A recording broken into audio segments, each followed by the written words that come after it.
Assalamualaikum warahmatullahi wabarakatuh.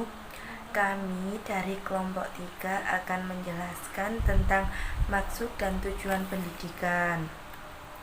Meliputi tujuan pendidikan, tujuan dan kepribadian pendidikan, macam-macam tujuan di dalam pendidikan, dan pendapat para ahli tentang tujuan pendidikan. Nah, kali ini saya akan menjelaskan maksud pendidikan. Pendidikan adalah suatu fondasi dalam hidup yang harus dibangun dengan sebaik mungkin. Secara umum, pendidikan adalah proses pembelajaran pengetahuan, keterampilan, serta kebiasaan yang dilakukan suatu individu dari satu generasi ke generasi lain. Proses pembelajaran ini melalui pengajaran, pelatihan, dan penelitian. Adanya pendidikan juga dapat meningkatkan kecerdasan, akhlak mulia, kepribadian, serta keterampilan yang bermanfaat baik itu untuk diri sendiri atau untuk masyarakat umum. Jadi singkatnya, pendidikan adalah proses pembelajaran kepada individu atau peserta didik agar dapat memiliki pemahaman terhadap sesuatu dan membuatnya menjadi seseorang yang kritis dalam berpikir. Yang pertama, tujuan pendidikan. Salah satu tujuan dari pendidikan adalah mengembangkan potensi dan mencerdaskan individu dengan lebih baik. Yang kedua, tujuan dari seorang pendidik. Seorang pendidik memiliki tujuan sendiri. Tujuan dan kepribadian pendidik.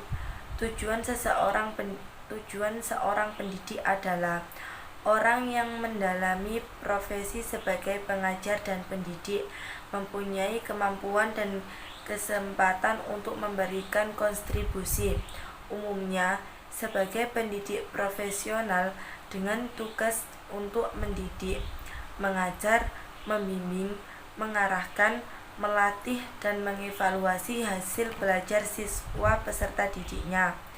Sebagai seorang pendidik juga harus mempunyai kepribadian positif, yaitu supel, sabar, disiplin, jujur, rendah hati, berwibawa, santun, empati, ikhlas, berakhlak mulia, bertindak sesuai norma dan hukum, dan lain-lain. Kepribadian positif itu wajib dimiliki oleh seorang pendidik, karena seorang pendidik harus bisa menjadi teladan bagi para siswanya. Macam-macam tujuan dalam pendidikan, yaitu 1. Tujuan umum.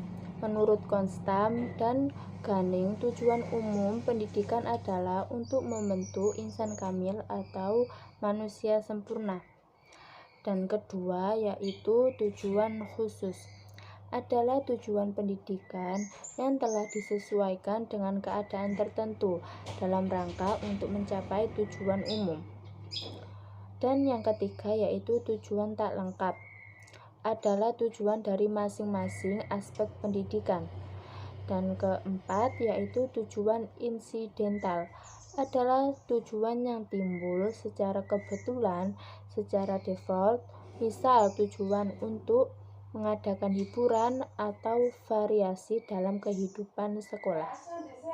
Dan yang kelima, yaitu tujuan sementara, adalah tujuan yang ingin kita capai dalam fase-fase tertentu dari pendidikan. Dan yang keenam, yaitu tujuan perantara, adalah merupakan alat atau sarana untuk mencapai tujuan-tujuan lain.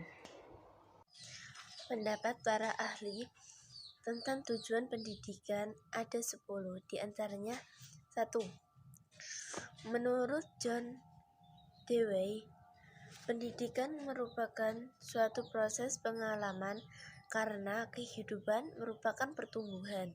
Maka, pendidikan berarti membantu pertumbuhan batin manusia tanpa dibatasi oleh usia. Kedua, menurut M.C. Langevel, pendidikan merupakan suatu upaya dalam membimbing manusia yang belum dewasa ke arah kedewasaan.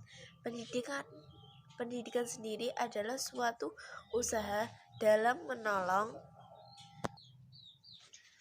anak untuk melakukan tugas-tugas hidupnya agar mandiri dan bertanggung jawab secara sosial.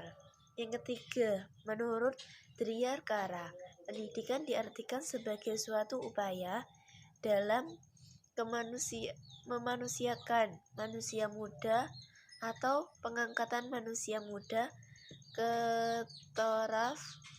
taraf yang insani.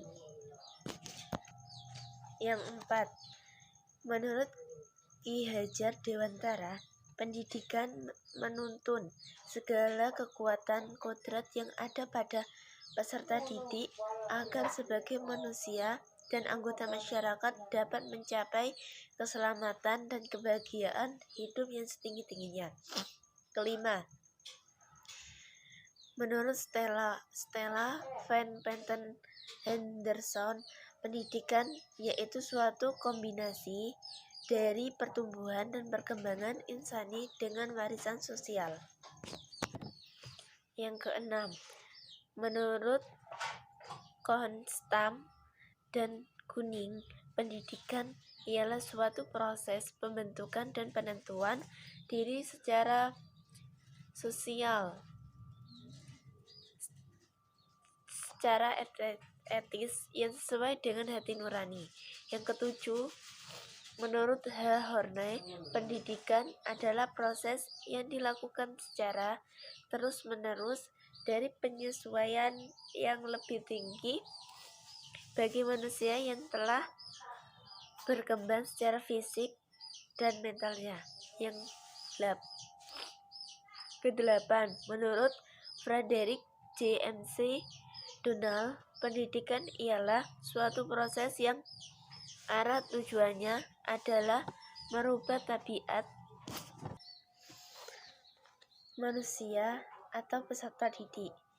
Yang kesembilan, menurut Ahmad D. Mariba, pendidikan ialah suatu proses bimbingan yang dilaksanakan secara sadar oleh pendidikan terhadap suatu proses perkembangan jasmani dan rohani peserta didik. Yang ke-10, Cantervig, pendidikan sebagai suatu proses perkembangan kecakapan seseorang dalam bentuk sikap dan perilaku yang berlaku dalam masyarakat. Sekian, itu presentase dari kelompok 3. Wassalamualaikum warahmatullahi wabarakatuh.